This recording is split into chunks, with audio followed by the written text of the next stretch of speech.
Nigeria has secured $800 million from the World Bank to scale up its national social program ahead of the removal of its subsidy on petrol in June.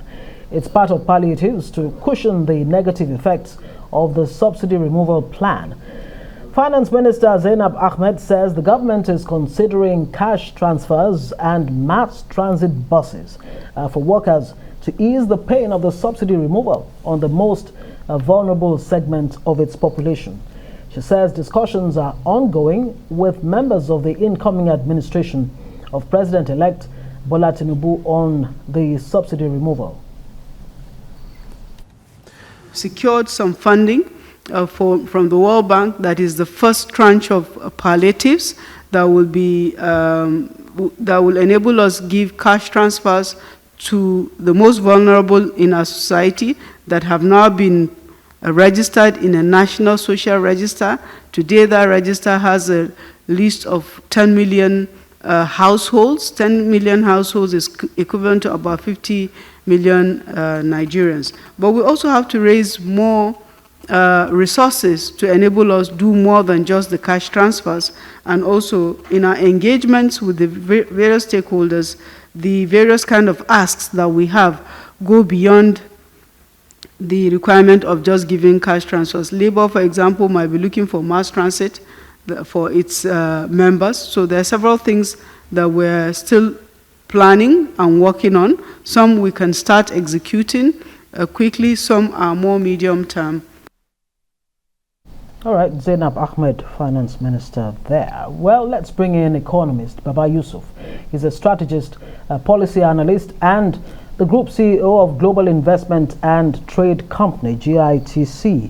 Thank you very much for joining us on Newsnight tonight. Well, you listened to the Finance Minister, Zainab Ahmed there, talking about where these disbursements will go to, the $800 million from the World Bank. First, let's get your thoughts on this money that's coming from the World Bank. Well, she says it's already here. They're just waiting for disbursements. What do you make of it? And where they're saying that the monies will be disbursed to? Thank you for having me, Ngozi and Suleiman. Well, it's a welcome development, $800 million to Nigerians. The first operative word for me is palliative. We know, if we backtrack a bit, let us crunch some numbers for a bit to dimension the impact, the potential impact of this 800 million. The incoming administration is going to run into what I call socio-economic headwinds. We heard the DG, Debt Management Office, talking about potential inheritance of over 77 trillion naira debt stock. You know, we have a current interest rate, inflation rate of about over 21%. We have a debt to GDP ratio of over 23%. And interestingly, I will link it up to what the Honorable Minister said about the impact on the most vulnerable. Towards the end of the last quarter last year, Nigerian Bureau of Statistics, in collaboration with some agencies, came out with a report to say about 133 million Nigerians are multidimensionally poor. And now, to my mind, that gives us an indication of the most vulnerable. Coming back to the $800 million, of course, in fairness to the minister, she mentioned some short to mid-term interventions. One of them is the cash transfer. But the concerning point is talking about 10 million households, reflecting about 50 million, which is less than half of the confirmed over 133 million multidimensionally poor, people.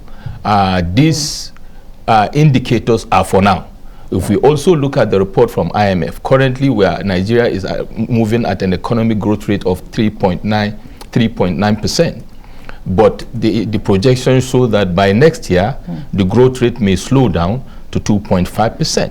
And these are the things to consider while rolling out this palliative, as the case may be. We also heard about the mass transit. To my mind, that is something a bit tricky. The procurement process for this mass transit, the cost of maintaining these buses, with regards to how that will cushion the effect on the populace. Don't forget that the total civil service, population is a drop in the bucket when you compare it to the over 133 million, most vulnerable in the society. Right. So it's a welcome development, but the hows and the whens of implementing these palliatives vis-a-vis the current and the projected economic realities that the incoming administration will face is the issue, especially with regards to what portion of this intervention will be executed by an outgoing administration in the next 2 months.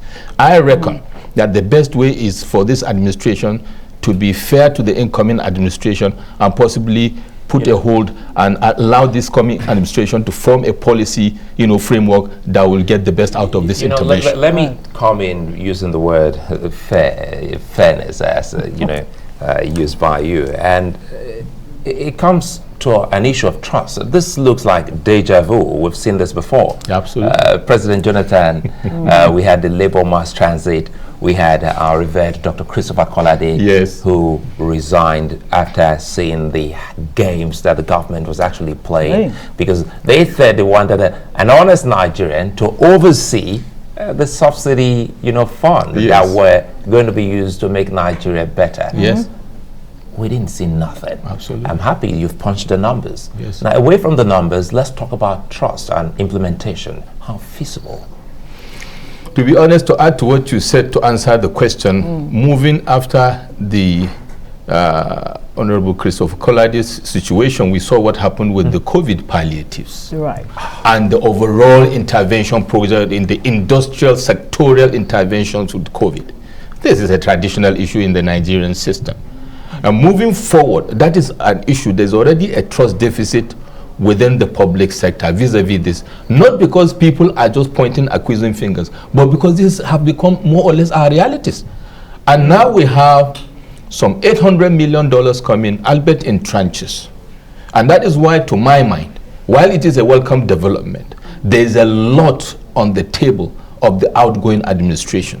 I think it will be more forward-thinking, more rational, and it will be more impactful if these interventions are allowed, for the incoming administration to use as they deem fit and take responsibility for that. Why am I saying so?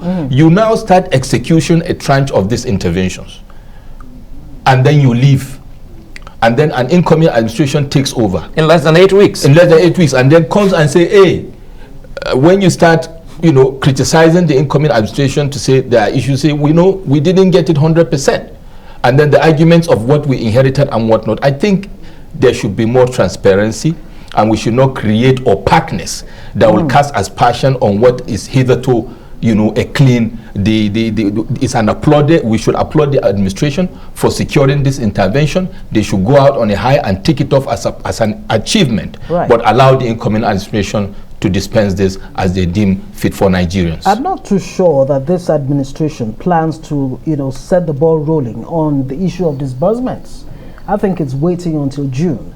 That's the 18 months window, between the signing of the Petroleum Industry Act and, of course, the life of the next administration. But is it safe to say that the next administration will truly remove subsidy on petrol?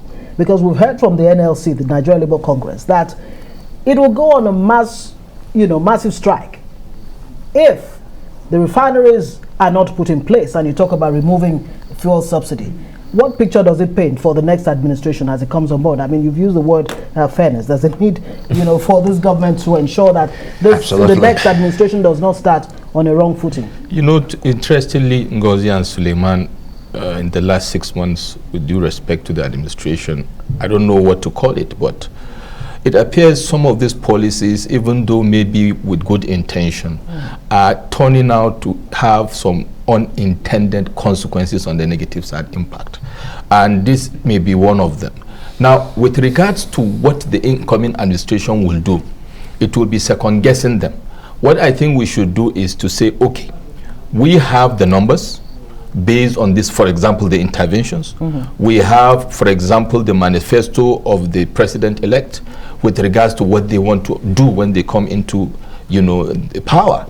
And now to track it and hold them to account. I'm very, very interested to hear, because I've been saying it since during the campaign, time, that even all the candidates, I didn't hear what I call the quick wins.